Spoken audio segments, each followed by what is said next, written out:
Scott Willison here, owner of the Confluence Fly Shop. Today we are going to tie a bonefish fly. Been tying a lot of this kind of stuff lately as I've got a trip to Belize coming up in December and hopefully some other trips down the road. So this is one I've been tying for a few years that has always done well for me. Anytime you want to show something out there that's a little meatier, got a little bit bigger profile, and a lot of movement. This is Henry Cowan's bonefish pattern, the Bonefish Scampi. So like most bonefish flies, it's a pretty easy tie, but definitely worth having a few in your box. So I am going to use a size 4 Daiichi 2546. You could also most certainly use a Tiemco 811S, whatever your favorite bonefish saltwater hook is. And we're going to start by applying some eyes. I usually do medium or sometimes large lead eyes on these. We're going to do large lead eyes, and I've got a fluorescent orange 140 Denier Ultra thread that I'm using. I kind of built up a little bump back here just to give these eyes a little something to rest up against. That is usually the weak link on these flies, is you don't get the eyes seated properly and they'll start to twist and turn on you. So just doing some figure 8 wraps to kind of get those the way I want to, and then we'll do a couple spiral wraps. Be careful as you're doing this. These bead chain eyes often have little rough edges on them, and if you're not careful about your thread placement, you will snap your thread, as I have done on more than one occasion. So once you feel like you've got those seated in place, we'll go ahead and take our thread to the back of the fly here.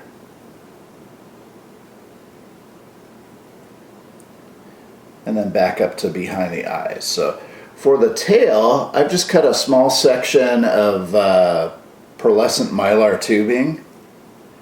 Same stuff you'd use for the tail on a gotcha. And you can fray this out afterwards. I find it's a little less bulky to tie in if you kind of open it up first with whatever you have handy. In this case, I'm using my whip finishing tool.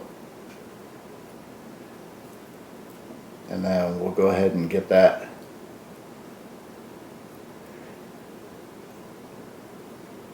tied down for our tail.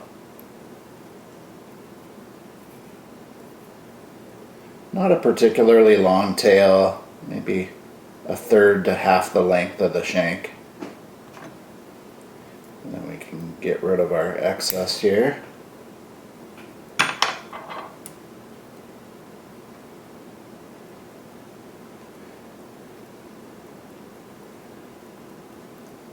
And I want to make sure I've got that fairly well covered with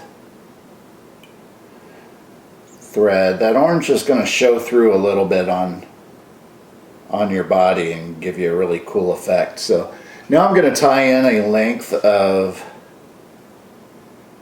Pearlescent flat diamond braid. And I'll just kind of capture that and then slide it into place. I'm just building up a little bit of thread here so I don't have a big gap behind the eyes, and then we can advance our thread to the front. Now I'm going to start by winding my body backwards,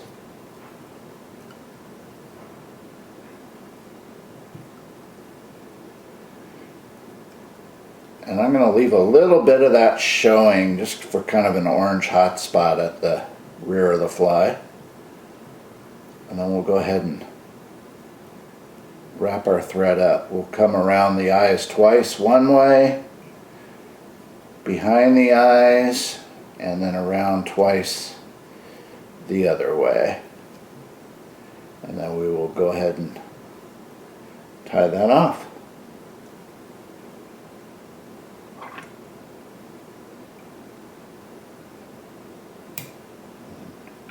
Trim that carefully. Put a half hitch in there just for good measure. And then we're going to go ahead and coat our body. Coating it, whether you use super glue or in this case I'm going to use UV resin, not only is going to make for a much more durable fly, but kind of helps that little bit of an orange hue to bleed through underneath. Gives it a nice real shrimpy look.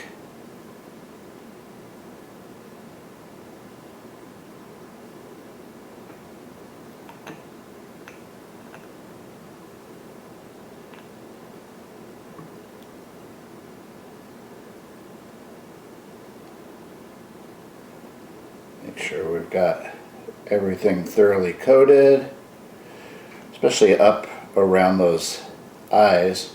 For my coating, I am using the Solarez Bone Dry Ultra Thin UV resin,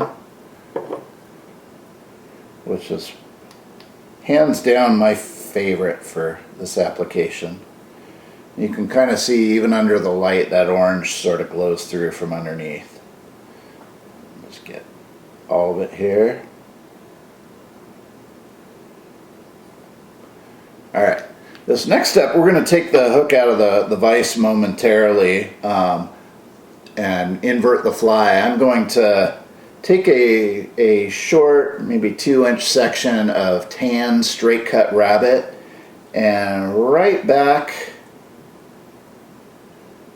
by the end of it there, we're just going to pierce the hide and kind of slide that back over the hook.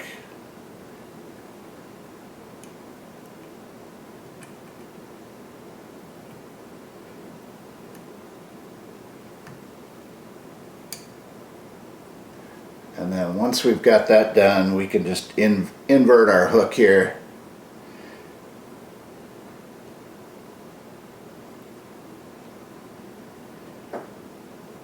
And I'm going to kind of sort out this rabbit. Right where I want to tie it in, I don't have a lot of room here left at the head, so I'm going to kind of part the hair, get a little bit of saliva on there, so I can end up with a nice clean tie-in point for my rabbit. And we'll take a couple good wraps over it, a couple wraps in front, and then when I trim this, I'm going to kind of angle those scissors so the little piece that's cut creates a bit of a ramp, which is going to make it much easier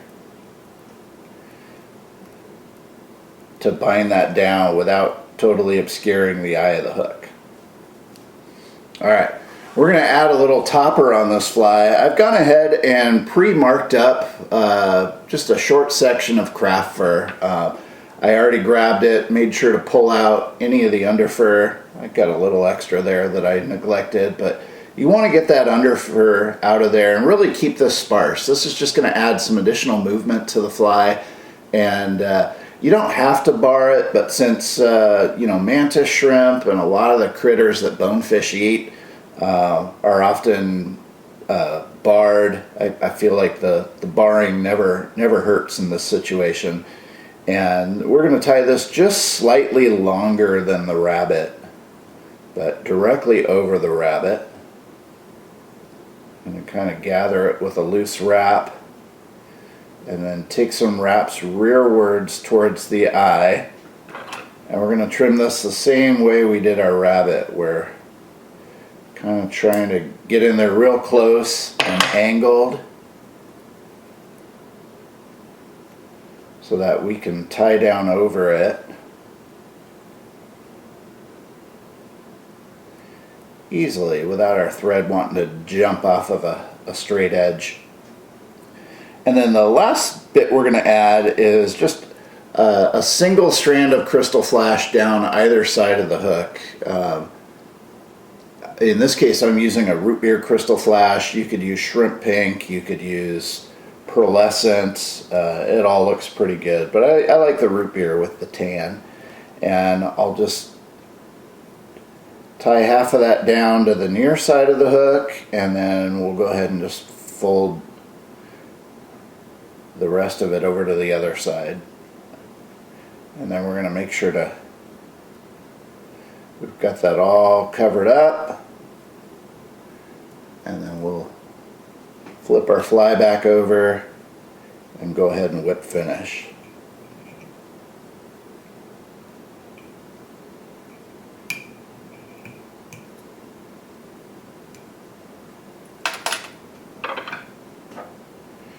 And then we can trim our thread, and we're going to go ahead and do one last coat of resin here on these thread wraps. You're dragging these things over a sandy bottom, or sometimes coral, and every extra bit of durability you can add to the fly is just going to mean you catch that many more bonefish on it before it completely comes apart. That is certainly the most honorable demise for a fly, when it falls apart after you've got too many fish, but don't want it happening after just a couple. So we've done that, and then we're just going to check our Krystal flash. I'm going to trim that up so it's just a hair longer than the rest of the fly there, and then I think we're good to go. So that, my friends, is a Bonefish Scampi. Absolutely deadly on the flats, wherever you may travel. Anyway, tie up a few this winter, plan a trip somewhere nice. It's miserable and rainy here in the Northwest right now, so good to look forward to warmer climate. Anyway, you can find the materials for this and many other flies at the Confluence Fly Shop in Bellingham, Washington. Please be sure to like and subscribe to our YouTube channel, and we will see you on the water. Thanks for watching.